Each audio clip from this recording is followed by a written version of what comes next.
Assalamualaikum warahmatullahi wabarakatuh. Halo teman-teman semuanya, perkenalkan kami dari kelompok 5 yang dimana beranggotakan yaitu ada Noviantika Edistangeli dengan nomor induk mahasiswa 20082030099 dan yang kedua yaitu ada Novi Nur Aziza dengan nomor induk mahasiswa 20082031000. Yang ketiga yaitu ada Regina Nanda Aliza dengan nomor induk mahasiswa 20082031001. Di sini, kelompok kami akan membahas tentang teori-teori pembangunan ekonomi konvensional. Selamat menyaksikan. Adapun ruang lingkup dari pembahasan kali ini, yang pertama itu ada teori pembangunan klasik, dan yang kedua ada teori dari Schumpeter, yang ketiga teori Keynes, yang keempat teori Harald Domar, yang kelima teori neoklasik, dan yang terakhir ada teori pembangunan. Kita akan membahas tentang teori pembangunan klasik. Dalam aliran klasik ini muncul pada akhir abad ke-18 dan permulaan pada abad ke-19, yaitu di masa revolusi industri.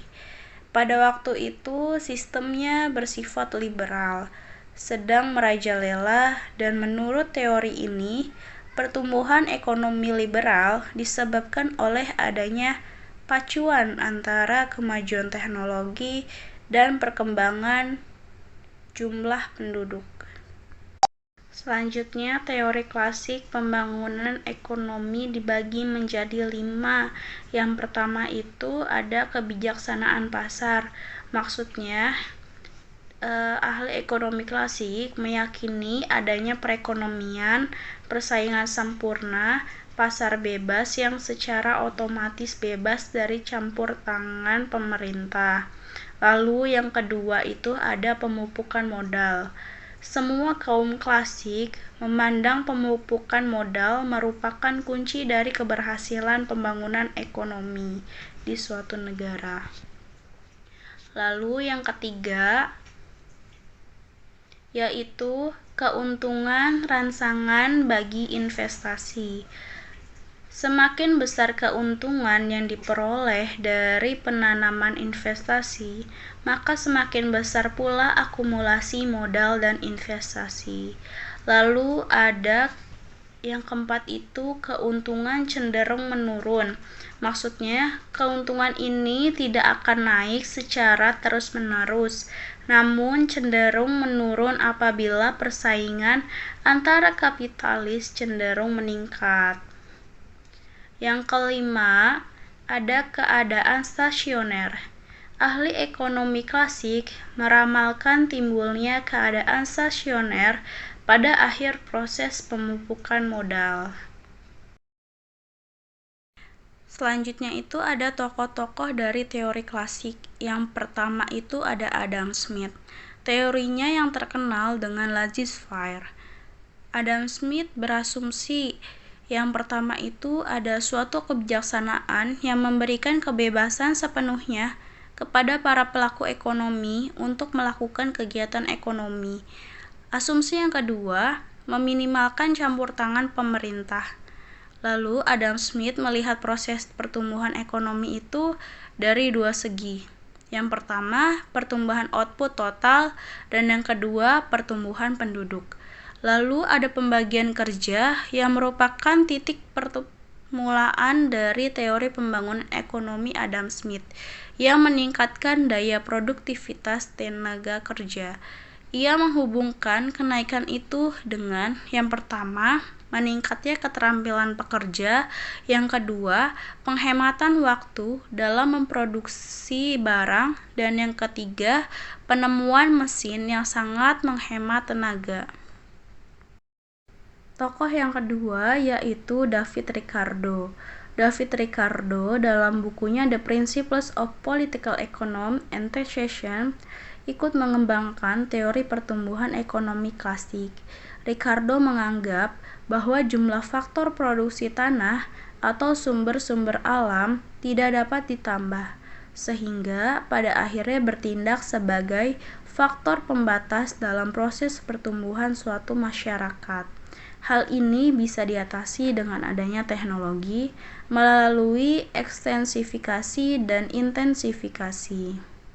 Adapun asumsi dari Ricardo, yang pertama itu ada tanah terbatas, yang kedua modal tetap, yang ketiga sektor pertanian dominan, dan yang terakhir berlakunya bagi tanah the law of diminishing return. Lalu ada tokoh yang ketiga yaitu Robert Malthus. Dalam bukunya Principles of Political Economy pada tahun 1820 yang terkenal dengan teori kependudukan, kemudian dikeluarkan teori tentang pembangunan ekonomi dalam bukunya The Progress of Wealth pada tahun yang sama. Malthus tidak menganggap proses pembangunan ekonomi terjadi dengan sendirinya. Malthus lebih menitikkan perhatian kepada perkembangan kesejahteraan suatu negara, yaitu pembangunan ekonomi yang dapat dicapai dengan meningkatkan kesejahteraan suatu negara. Kesejahteraan itu tergantung kepada kuantitas produk yang dihasilkan oleh tenaga kerjanya, dan sebagian lagi dihasilkan oleh nilai produk itu sendiri. Selanjutnya yaitu ada saran Malthus dalam meningkatkan pembangunan ekonomi, di mana poin pertama yaitu pertumbuhan yang berimbang. Jadi di dalam sistem Malthus, perekonomian dibagi menjadi dua sektor. Sektor yang pertama yaitu pertanian, dan yang kedua yaitu industri, di mana kemajuan teknologi di kedua sektor tersebut itu yang dapat membawa kepada pembangunan ekonomi. Yang kedua yaitu menaikkan permintaan yang efektif. Jadi selain kemajuan teknologi untuk mendorong pembangunan, ekonomi juga harus diimbangi dengan meningkatnya permintaan yang efektif. Di mana poin pertama yaitu pendistribusian kesejahteraan dan juga pemilikan tanah secara adil. Yang kedua yaitu permintaan efektif yang dapat ditingkatkan melalui perluasan perdagangan internal dan juga eksternal. Karena perdagangan akan meningkatkan keinginan, hasrat, dan juga selera untuk mengkonsumsi yang sasarannya itu untuk menjaga harga di pasar komoditi. Selanjutnya yang terakhir yaitu mempertahankan konsumen yang tidak produktif untuk meningkatkan permintaan yang efektif. Selanjutnya yaitu kelemahan Malthus, di mana memiliki 5 poin. Yang pertama yaitu ada stagnasi sekuler yang tidak melekat pada akumulasi modal. Yang kedua yaitu pandangan negatif terhadap akumulasi modal.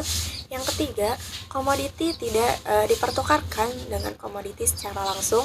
Yang keempat, konsumen tidak produktif memperlambat kemajuan. Dan poin yang terakhir, yang kelima, yaitu dasar tabungan berisi 1. Selanjutnya, teori Schumpeter. Joseph Schumpeter hidup pada zaman modern 1883 sampai 1950, di mana teorinya itu diungkapkan dalam suatu kerangka analisis sosial yang luas seperti halnya ekonomi klasik. Nah, buku yang mengungkapkan pertumbuhan ekonomi yaitu Theory of Economic Development di tahun 1911. Kemudian diuraikan dalam buku Business Cycles pada tahun 1939 dan Kapital Sosial dan Demokrasi 1942. Di mana Schumpeter itu mengasumsikan adanya perekonomian persaingan sempurna yang berada dalam keseimbangan mantap. Di mana unsur pertama pembangunan itu terletak pada adanya kombinasi baru dalam kegiatan pembangunan yang berupa inovasi, yang dimana pelakunya itu adalah wira swasta, investor, atau juga entrepreneur. Selanjutnya, inovasi menurut Schumpeter, di mana yang pertama itu diperkenalkannya teknologi baru. Yang kedua, inovasi menimbulkan keuntungan lebih yang merupakan sumber dana penting bagi akumulasi kapital. Dan yang ketiga yaitu inovasi pada tahap-tahap selanjutnya akan menimbulkan proses imitasi, yaitu adanya pengusaha-pengusaha lain yang meniru teknologi tersebut. Selanjutnya yaitu ada proses imitasi mempunyai pengaruh diantaranya yaitu menurunnya keuntungan monopolis yang dinikmati oleh para inovator, dan juga penyebaran teknologi baru di dalam masyarakat, di mana teknologi tersebut nantinya tidak lagi menjadi monopoli para inovatornya. Selanjutnya, teori Keynes pada tahun 1937, di mana teorinya ini bertitik tolak dari teori klasik yang gagal, terutama dalam sektor pengangguran. Nah, menurut Keynes, pentingnya peranan modal dalam pertumbuhan perekonomian, di mana penggunaan modal itu ditekankan kepada permintaan yang tinggi, dan permintaan yang tinggi itu diharapkan dapat diikuti oleh penawaran yang tinggi pula. Nah, ternyata tidak berhasil sehingga menimbulkan terjadinya inflasi dan juga deflasi. Selanjutnya yaitu asumsi Keynes. Nah, diantaranya yaitu yang pertama, perekonomian bisa full employment dan juga tidak full employment. Yang kedua, adanya campur tangan pemerintah. Dan yang ketiga, yang terakhir yaitu perekonomian dianalisa dalam jangka pendek. Teori Harrod-Domar, teorinya lahir berdasarkan teori klasik dan teori Keynes. Yang gagal juga berbicara mengenai penanaman modal dalam pertumbuhan perekonomian. Menurut Harrod-Domar, peranan modal mempunyai fungsi ganda, yaitu yang pertama meningkatkan kapasitas produksi, yang kedua meningkatkan daya beli. Kelemahan Harrod-Domar, yang pertama sangat tergantung kepada capital of value, yang kedua mengabaikan teknologi, yang ketiga modal terbatas, sedangkan untuk mengadakan pembangunan pada tahap permulaan memerlukan modal yang tinggi. Teori neoklasik, teorinya berdasarkan kepada teori klasik yang menitikberatkan pada kegiatan masyarakat dalam jangka pendek dan sedikit sekali perhatiannya kepada masalah pertumbuhan ekonomi.